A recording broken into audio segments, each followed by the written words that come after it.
사사기 1장 11절부터 읽도록 하겠습니다. 거기서 나아가서 드빌의 주민들을 쳤으니 드빌의 본 이름은 기랏세벨이라. 갈렙이 말하기를 기랏세벨을 쳐서 그것을 점령하는 자에게는 내 딸 악사를 아내로 주리라 하였더니 갈렙의 아우여 그나스의 아들인 온느엘이 그것을 점령하였으므로 갈렙이 그의 딸 악사를 그에게 아내로 주었더라. 악사가 출가할 때에 그에게 청하여 자기 아버지에게 밭을 구하자 하고 나귀에서 내림에 갈렙이 묻되 내가 무엇을 원하느냐 하니 이르되 내게 복을 주소서. 아버지께서 나를 남방으로 보내시니 샘물도 내게 주소서 하매 갈렙이 윗샘과 아랫샘을 그에게 주었더라. 모세의 장인은 겐 사람이라. 그의 자손이 유다 자손과 함께 종려나무 성읍에서 올라가서 아란 남방의 유다 황무지에 이르러 그 백성 중에 거주하니라. 유다가 그의 형제 시므온과 함께 가서 스밧에 거주하는 가나안 족속을 쳐서 그곳을 진멸하였으므로 그 성읍의 이름을 호르마라 하니라. 유다가 또 가사 및 그 지역과 아스글론 및 그 지역과 에그론 및 그 지역을 점령하였고 여호와께서 유다와 함께 계셨으므로 그가 산지 주민을 쫓아내었으나 골짜기의 주민들은 철병거가 있으므로 그들을 쫓아내지 못하였으며 그들이 모세가 명령한 대로 헤브론을 갈렙에게 주었더니 그가 거기서 안악의 세 아들을 쫓아내었고 베냐민 자손은 예루살렘에 거주하는 여부수 족속을 쫓아내지 못하였으므로 여부수 족속이 베냐민 자손과 함께 오늘까지 예루살렘에 거주하니라. 아멘. 저희는 지난주에 이어서 우리 사사기 말씀을 같이 이렇게 읽고 있습니다. 나누고 있습니다. 저희가 청년 예배가 시작하기 전에 한 전주쯤에 저희 이제 박 목사님하고 그 당시에 이제 부장 집사님들하고 이제 교육위원장 되시는 이제 장로님하고 저희 이제 청년 1, 2, 3부 목사님들하고 이렇게 같이 모였었습니다. 그러면서 박 목사님이 그런 말씀을 하셨어요. 이렇게 이제 우리는 젊은 친구가 들어왔는데 우리는 이제 출애굽과 광야 세대와 같다. 너희는 이제 여호수아 같은 새로운 세대니 너희에게 맡겨줄 테니 한번 너희가 해볼 수 있는 걸 다 해보아라 라고 이렇게 말씀해 주셨습니다. 너무 감사했고 정말 너무나 힘이 됐고 이렇게 또 이렇게 교회에서 목사님께서 또 이렇게 어른들이 우리 이렇게 지지해 주시고 격려해 주신다는 사실이 너무 좋았습니다.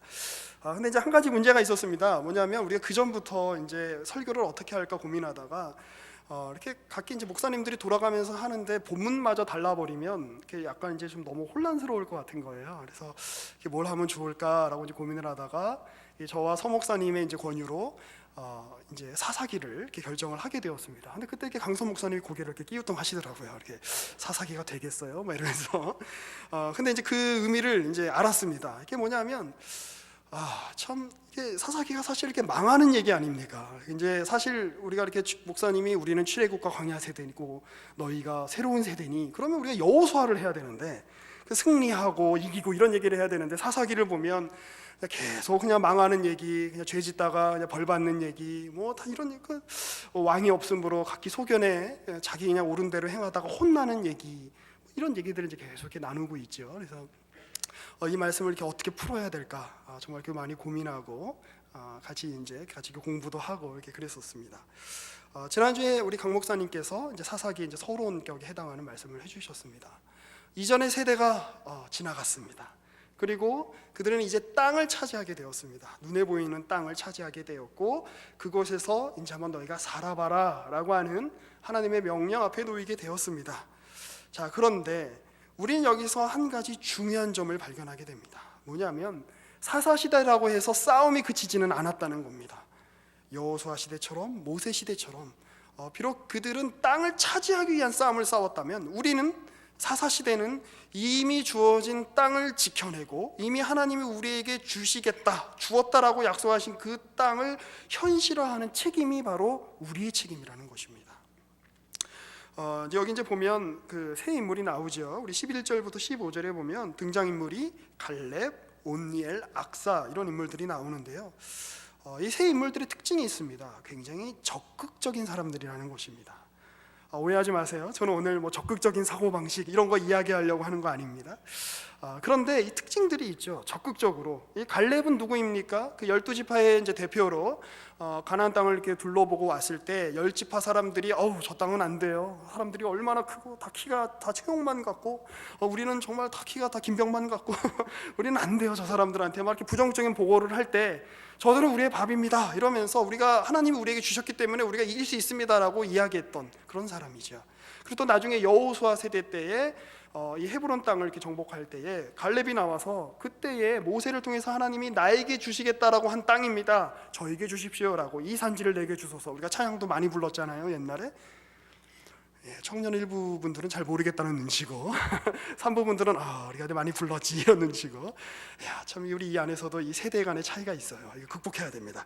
아무튼 하여튼 뭐 이런 찬양도 많이 부르고 했던 것처럼 그 갈렙이 이 산지를 내게 주소라고 적극적으로 나갔던 사람입니다. 갈렙뿐만이 아니죠. 갈렙이 이제 아마 이렇게 차지하기 어려웠던 지역이었나 보죠. 드빌, 이제 옛날의 이름은 이제 기라세벨인데, 자, 여러분들에게 나눠드린 지도가 있습니다. 주보에 껴있는 지도를 보시면 뒷면을 한번 보십시오. 어디가 앞면인지 잘 모르겠죠? 자, 가나안의 분할이라고 되어 있는 데를 한번 보십시오. 거기 보면 드빌이 어느 지파에 속한 땅입니까? 유다 지파에 속한 땅이죠. 남쪽에 좀 있죠. 헤브론 왼쪽에, 라기스 밑에. 자, 그리고 다시 접으세요. 자, 이 지도는 여러분들 사사기 설교를 들으시면서 이렇게 계속 가지고 다니시면 좋을 것 같습니다. 중간 중간에 지명들이 나오는데 대충 이제 여기 어디쯤이구나라는 걸 머릿속에 그려놓고 말씀을 들으면 또 도움이 될 것 같습니다. 참 친절하죠? 예, 자, 그래서 이제 그 드빌을 이제 취하러 이제 가려고 하는데 이 드빌이 그렇게 좀 이렇게 정복하기 만만한 땅이 아니었던 모양이에요. 그래서 이제 갈렙이 이제 조건을 걸죠. 누구든지 드빌의 이제 옛 이름은 기라세벨인데 이 기라세벨을 치는 자에게는 내 딸 악사를 아내로 주겠다라고 합니다. 그래서 그때 온네엘이라고 하는 사람이, 온네엘은 사실 이제 첫 번째 사사입니다. 제가 가겠습니다. 그래서 이제 그 땅을 치고 약속대로 그 딸 악사를 이제 이렇게 얻습니다. 그런데 이 딸도 굉장히, 온네엘도 적극적인 사람이고 갈렙도 적극적인 사람인데 이 악사도 굉장히 적극성을 가지고 있습니다. 이 악사가 이제 출가할 때에 14절 보시면 이 악사가 이제 출가할 때 그냥 조용히 가면 되는데 자기 아버지에게 이렇게 밭을 내가 구해야지. 그리고 나귀에서 내리지요. 제가 예전에 봤던 어떤 그 광고 중에 딸이 집에 와가지고 집안의 음식을 다 쓸어가니까 아버지가 딸이 아니고 강도라 그랬나요? 원수가 그랬나요? 하여튼 뭐 딸이 아니고 원수야, 뭐 강도야, 이런 말을 했던 이제 그런 광고를 본 기억이 나는데 악사가 역시 딸들은 용감하죠. 아버지에게 내려서 이야기하죠. 아버지, 15절 이르되 내게 복을 주소서. 아버지께서 나를 남방으로 보내시니 그 땅만 주시지 말고 샘물도 내게 주소서. 이 당시에 이 샘물이라고 하는 것은 어떤 부의 원천이죠. 이 샘물이 있어야 뭔가 양떼도 먹이고 농사도 지을 것 아닙니까? 샘물도 나에게 주십시오라고 적극적으로 요구하는 모습을 볼 수가 있습니다. 굉장히 그 현실에 대한 현실 속에서 내가 이겨내겠다라고 하는 어떤 그 적극성이 있는 걸로 보입니다. 저는 사실 오랫동안 이 말씀이 불편했습니다. 왜냐하면 그동안 이제 한국 교회에는 긍정적인 사고방식, 적극적인 사고방식, 우리가 열심히 어떤 그 고지를 취해서 거기서 뭔가 하나님의 영광을 드러내자, 이런 식의 사고방식이 유행했기 때문에 그렇습니다. 그리고 그것이 때로는 하나님의 뜻 앞에서 나 자신을 순복시켜야 한다라고 하는 신앙의 전제 조건이 무시가 되고 내가 원하는 어떤 목적, 내가 취하고자 하는 어떤 소유물, 이것들을 위해서 하나님 나를 도와주십시오라고 그렇게 악바리같이 구하는 태도처럼 여겨졌기 때문입니다. 근데 말씀을 준비하면서 이 부분을 다시 보았습니다. 그런데 이 말씀은 우리에게 어떻게 더 중요한, 단지 적극적으로 살아라, 단지 긍정적으로 살아라, 단지 진취적으로 살아라, 이런 종류의 말씀이 아니다라고 하는 것입니다. 먼저 이 갈렙을 우리가 생각을 해보면 16절 말씀 한번 이렇게 또 넘어가 보도록 하겠습니다. 16절을 보면 이 모세의 장인은 겐 사람이라 그의 자손이 유다 자손과 함께 종려나무 성읍에 올라가서 아란 남방의 유다 황무지에 이르러 그 백성에 거주하니라. 유다가 그의 형제 시므온과 함께 가서 스밧에 거주하는 가나안 족속을 쳐서 그곳을 진멸하였으므로 그 성읍의 이름을 호르마라 하니라. 이제 이게 다 유다 지파 지금 이야기 속에서 지금 이루어지고 있는 건데요. 그 중에 또 이제 모세의 장인인 겐 지파 사람들이 유다 자손과 함께 그 어떤 그 땅에 거주하는 어떤 이런 이 장면들이 나옵니다. 그런데 잘 알고 있는 것처럼 우리 갈렙은 사실 이렇게 좀 애매해요. 이 사람이 이제 민수기에 보면 유다 지파 대표로 이제 정탐을 가는 걸로 나와 있습니다만, 또 이제 어디에 보면 그니스 사람 갈렙이다라고 이렇게 이야기해주고 있거든요. 이 그니스 사람이라고 하는 거는 이제 그나스 사람이랑과 동의어인 것 같은데, 이제 아마 그 암몬 족속의 이렇게 후예로 이렇게 보여집니다. 그러면 좀 혼란스러워요. 이스라엘이라고 하는 게 이렇게 순수한 어떤 혈통적인 어떤 그런 그게 아니었던 것 같아요. 이렇게 곰곰이 보면 우리는 지금 이제 그렇게 생각을 하고 있지만 사실 우리도 이제 대한민국이라고 하는 이제 국민이라고 하는 한 정체성을 가지고 있습니다만 사실 우리의 어떤 그 이제 유전자를 이렇게 거슬러 올라가면 사실 굉장히 많은 것들이 섞여 있을 겁니다. 그렇죠? 이렇게 뭐 이렇게 북방에서 온 그 피가 있고 또 이렇게 남방에서 온 피가 있고 일본 사람 피도 좀 섞여 있을 거고 몽골 사람들 피도 좀 섞여 있을 거고 그러나 우리는 이제 대한민국 국민이라고 하는 어떠한 정체성으로 이렇게 묶여 있는데 그 정체성은 단지 어떤 DNA적인 유전학적인 어떤 단지 핏줄에 근거한 어떤 그런 것만은 아니라는 거죠. 더 큰 어떤 근거가 있다는 것입니다. 이 유다 지파를 비롯해서 이스라엘을 형성하는 어떤 그 정체성은 무엇인가? 그 땅에서 하나님의 말씀을 듣고 하나님의 약속대로 그 땅을 취한 사람들, 그 땅을 취하는데 함께한 사람들, 그 사람들이 바로 이스라엘의 어떤 그 정체성을 가지고 있다라고 하는 것을 이렇게 볼 수가 있습니다. 자 그런데 이 19절부터 이제 21절에 보면 이제 본격적으로 이제 사사기가 이제 이렇게 점점 이렇게 타락으로 이렇게 치닫기 전에 어떤 이제 전조들이 보여집니다.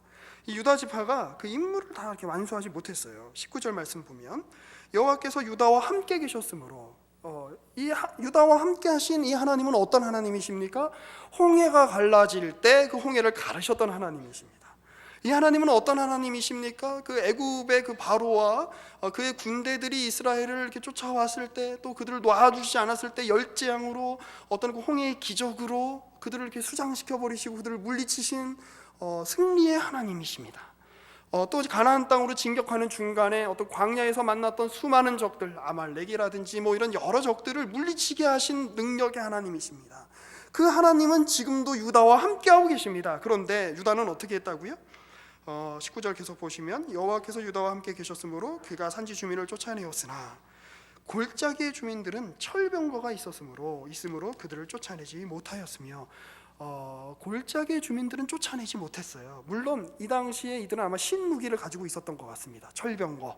학자들은 이야기하죠. 이 당시 대부분의 무기는 청동기였을 거다. 그런데 이 블레셋 사람들, 이 사람들은 사실 이제 그 약간의 해양 민족으로 이렇게 여겨지는데 이렇게 앞선 어떤 문명권에서 왔기 때문에 어떤 철기 어떤 그런 그런 어떤 그 무기들을 가지고 있었을 거다. 더군다나 전차를 가지고 있는데 병거를 가지고 있는데 철로 된 거다. 이게 무시무시하죠.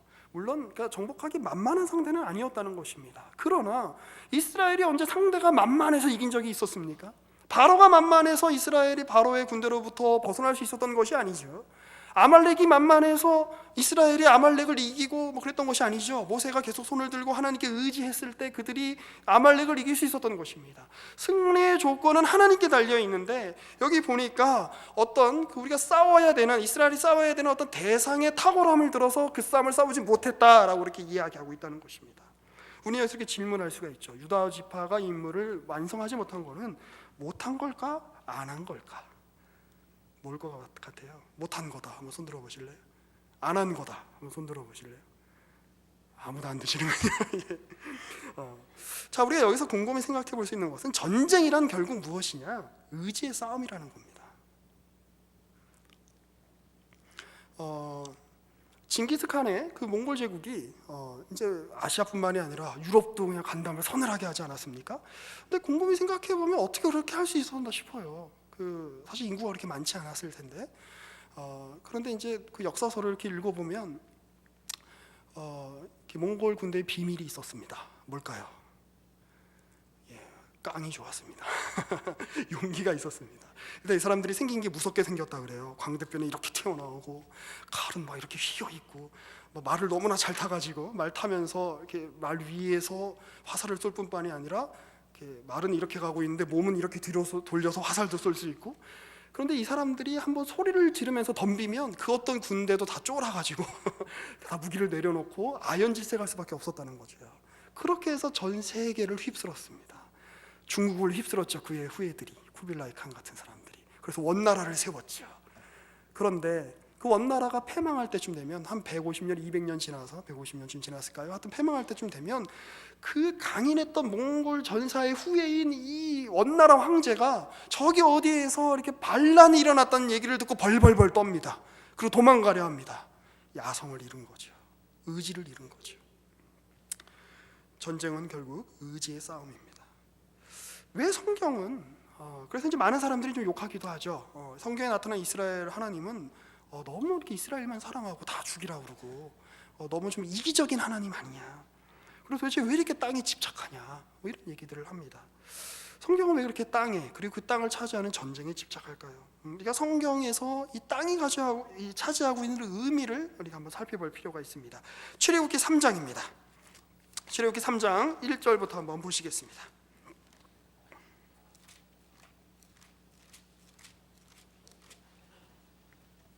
그 여호와께서 이제 모세를 이렇게 부르시는 장면인데요. 일단 좀 이렇게 넘어가고요. 6절부터 한번 볼까요? 5절에 하나님이 야 너가 있는 곳은 거룩한 땅이니 신을 벗어라 말씀하신 후에 6절에서 또 이르시되 나는 내 조상의 하나님이니 아브라함의 하나님, 이삭의 하나님, 야곱의 하나님이다. 야 나는 있잖아 그때 그들과 함께 했던 하나님이야. 동일해. 그때 언약을 주었던 그 하나님이야. 동일한 하나님이야. 그 동일한 하나님이 지금 모세와 함께하고 있다라고, 그 약속을 지키겠다라고 지금 말씀하고 계시는 거죠. 그리고 7절 보시겠습니다. 여호와께서 이르시되 내가 애굽에 있는 내 백성의 고통을 분명히 보고 그들이 그들의 감독자로 말미암아 부르짖음을 듣고 그 근심을 알고 내가 내려가서 그들을 애굽인의 손에서 건져내고 내가 너희를 애굽에서 건져내 줄 거야. 그리고 그들을 그 땅에서 인도하여 내는데 어디로 인도할 거냐? 아름답고 광대한 땅, 젖과 꿀이 흐르는 곳, 그 땅으로 인도할 것인데 그 땅이 어떤 땅이라는 거예요? 그냥 사람이 아무도 안 사는 엘도라도가 아니라는 것입니다. 거기에는 이미 차지하고 있는 사람들이 있다는 거예요. 그 땅을 가나안 족속, 헷 족속, 아모리 족속, 브리스 족속, 히위 족속, 여부스 족속의 지방에 데려갈 것이다.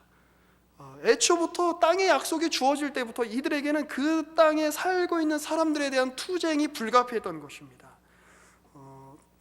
어떤 의미일까요? 우리에게 주어진 땅, 이스라엘에게 주어진 땅은 빈 땅이 아니다. 정복하고 싸워야 되는 땅이다. 일단 이걸 하나 머리에 놓고 넘어가 봅시다. 창세기 3장입니다. 아담과 하와가 선악과를 따먹지 말라고 하나님께서 말씀하셨는데 열심히 잘 따먹었습니다. 그리고 이제 벌을 받아서 에덴 동산에서 쫓겨나게 되었는데 그러나 하나님 주시는 말씀입니다. 17절 아담에게 이르시되 내가 내 아내의 말을 듣고 내가 내게 먹지 말라 한 나무의 열매를 먹었은즉 땅은 너로 말미암아 저주를 받고 너는 내 평생에 수고하여야 그 소산을 먹으리라. 야, 너 이제 땅에서 먹고 사는 게 만만치 않을 거야. 너 이제 땅은 네가 수고하지 않으면 먹고 살 수 없을 거야. 더구나 18절 보시면 땅이 내게 가시덤불과 엉겅퀴를 낼 것이다.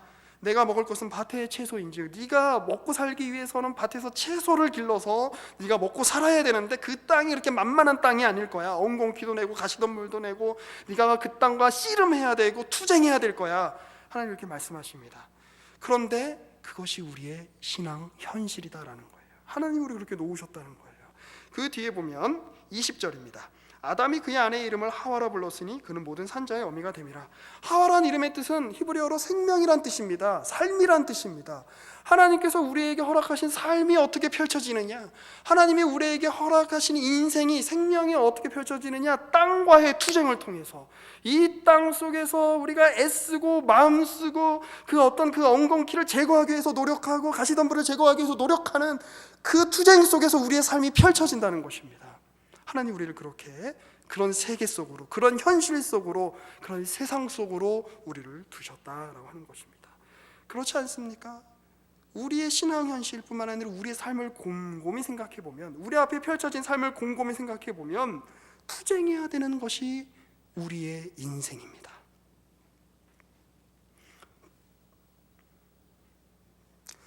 저희 아이는 8개월인데 엄마에게 젖을 더 먹기 위해서 투쟁합니다. 웁니다. 애를 씁니다. 뭘 알겠어요 그 애가. 그러나 싸워갑니다. 그렇게 커가는 거죠. 이 얘기는 안 하려고 했는데 연애란 무엇입니까? 빼앗는 투쟁입니다. 내가 마음에 드는 어떤 자매가 있으면 그 자매를, 이미 그 자매를 차지하고 있는 어떤 형제로부터 뺏는 그 투쟁입니다.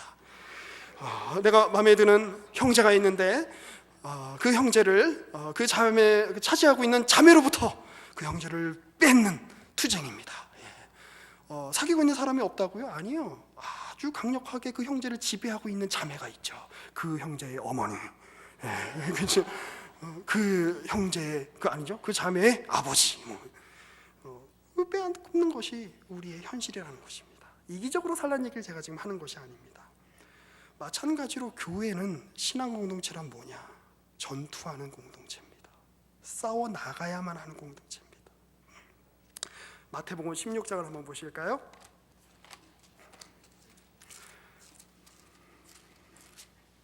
18절입니다. 15절부터 읽겠습니다. 마태복음 16장 15절. 이르시되 너희는 나를 누구라 하느냐? 시몬 베드로가 대답하여 이르되 주는 그리스도시요 살아계신 하나님의 아들이시니이다. 예수께서 대답하여 이르시되 바요나 시몬아 내가 보기 있도다. 이를 내게 알게 하는 혈육이 아니요 하늘에 계신 내 아버지이시니라. 또 내가 내게 이르노니 너는 베드로라. 내가 이 반석 위에 내 교회를 세우리니 음부의 권세가 이기지 못하리라. 최초에 이제 그 베드로의 신앙 고백, 주는 그리스도시요 살아계신 하나님의 아들입니다. 그리고 그 고백 위에 교회가 세워집니다. 그 예수라고 하는 예수를 믿는 그 믿음이라고 하는 그 믿음 위에 교회가 세워지는데 아무것도 없는 진공 상태에서 교회가 세워지는 것이 아닙니다. 최초의 교회는 그렇게 세워지지 않았습니다. 최초의 교회도 교회가 처음 세워질 때도 아무 투쟁이 없고 아무 갈등이 없고 그냥 유토피아 같은 상황에서 교회가 생겨나는 것이 아닙니다. 교회는 처음부터 어떤 세력에 대항해서 세워졌습니다. 여기 보면 음부의 권세라고 이렇게 나와 있죠. 교회는 처음부터 음부의 권세에 맞서는 교회로 세워졌습니다. 교회는 처음부터 그 당시에 이것은 어떤 영적 의미가 있을 수도 있고 정치적인 의미가 있을 수도 있겠습니다. 그 당시에 로마 황제로 지칭되는 요한계시록 같은 데 보면 로마 황제가 곧 어떻게 보면 약간 적그리스도적인 어떤 그런 능력을 갖고 있는 어떤 그런 세력으로 묘사가 되고 있죠. 로마 제국 밖에 로마 제국의 어떤 대항에서 이 세상의 나라에 대항해서 세워진 것이 바로 교회입니다. 교회는 처음부터 대항 공동체입니다. 교회는 처음부터 어떤 그 빈 공간에 세워진 것이 아니라 무언가에 맞서고 무언가에 싸우기 위해서 태어난 공동체입니다. 그렇게 생겨났습니다. 진공 상태가 아닌 일정한 세력에 대한 대항 공동체라고 하는 것입니다.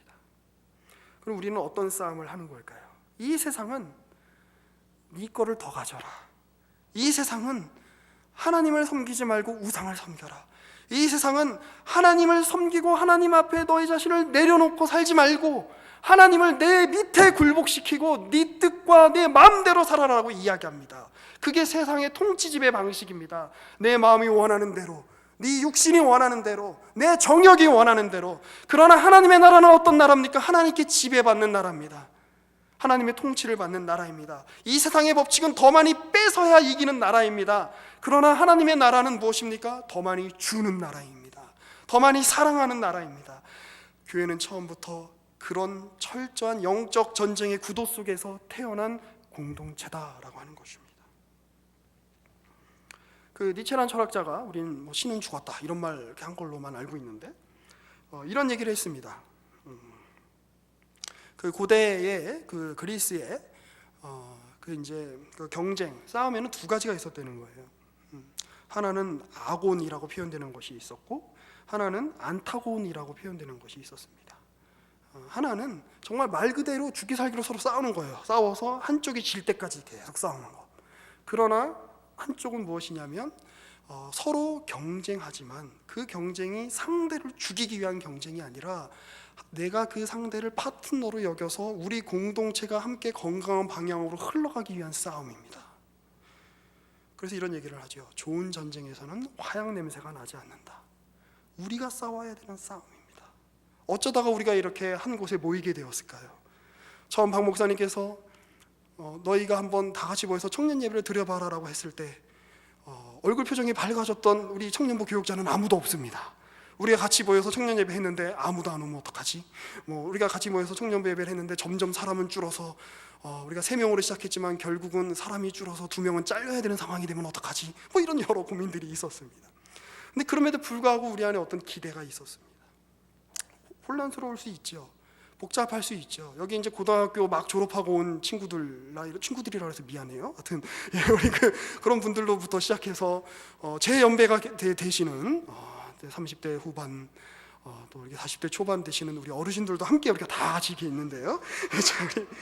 도대체 우리가 이렇게 청년으로 우리 하나 못 꼈는데 도대체 우리는 뭔가 이런 생각이 들죠.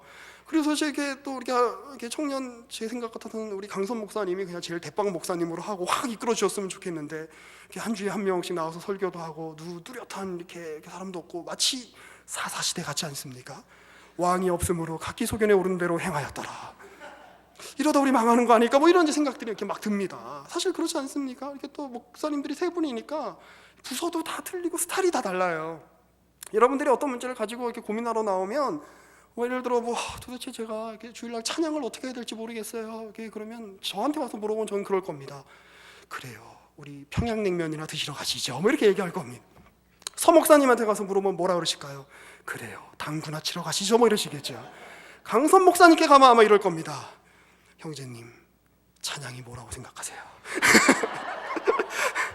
우리 찬양기도 했던 우리 성종 형제가 그 청년 일부 때 찬양기도 하다가 상처를 많이 받았답니다. 찬양을 이렇게 막 인도하는데 아무도 안 따라하더래요. 그래서 고민을 많이 하다가 그때 청년 일부를 담당하고 계셨던 강선 목사님께 가서 목사님, 도대체 애들이 이렇게 찬양을 안 하는지 모르겠어요. 막 이렇게 불평을 했더니 강선 목사님이 이렇게 항상 이렇게 표정은 인자하시잖아요. 표정은 인자하신데 내용은 쌀벌하시거든요. 그러니까 인자하게 듣고 계시다가 성종아, 너는 찬양이 뭐라고 생각하니? 이 말에 이렇게 입을 다물고 그냥 그 이후로 아무 말을 할 수 없었다는 그런 비화가 전해져 내려오고 있습니다. 다 틀려요. 이렇게 고민을 이야기하면 다 틀립니다. 찬양 인도하는 스타일도 다 다르고 드럼 치는 스타일도 다 다르고 왕이 없으므로 각기 소견에 오른 대로 행하였더라.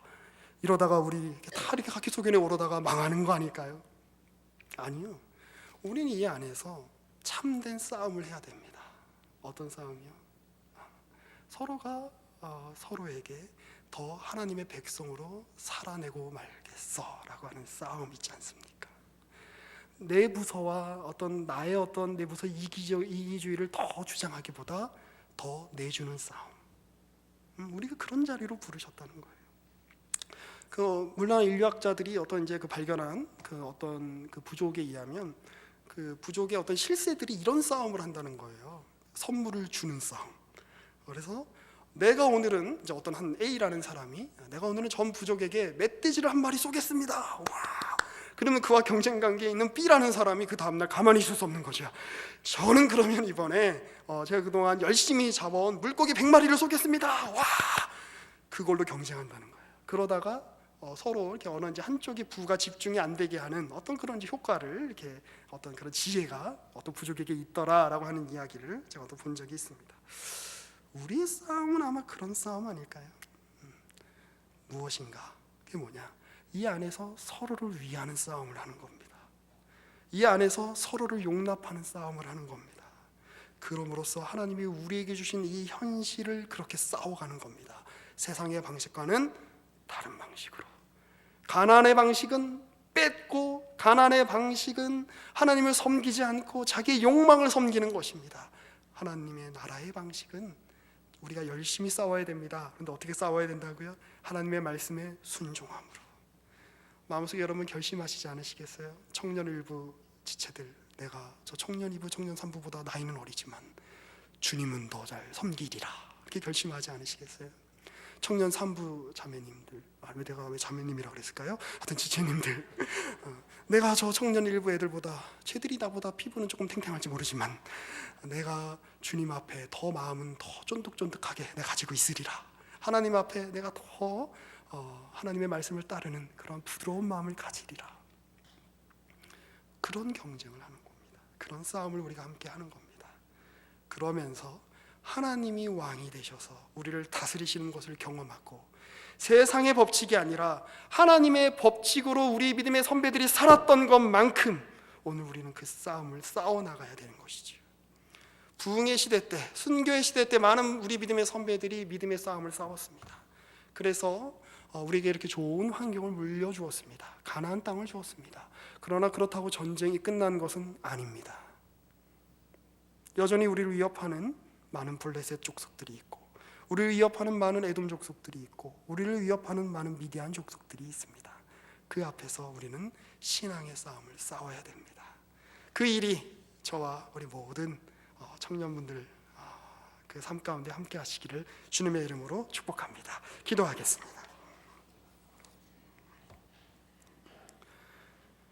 살아계신 하나님, 주님이 우리를 신앙의 자리로 불러주셨고 하나님의 나라로, 교회로 불러주셨습니다. 또 이 자리를 지키기 위해서, 이 땅을 차지하기 위해서 수많은 눈물과 피땀을 흘렸던 우리 믿음의 선배들의 노고를 기억합니다. 주님, 우리가 그 기억과 함께 우리 세대가 감당해야 될 싸움을 싸워갈 수 있도록 인도하여 주시옵소서. 세상의 법칙이 아니라, 바알의 법칙이 아니라, 가나안의 법칙이 아니라 하나님의 말씀의 법칙으로 우리의 삶을 싸워가고 우리의 삶 가운데, 우리가 사는 현실 가운데 하나님의 나라를 확장해가는 우리 모두가 될 수 있도록 복 내리어 주시옵소서. 예수님의 이름으로 기도합니다.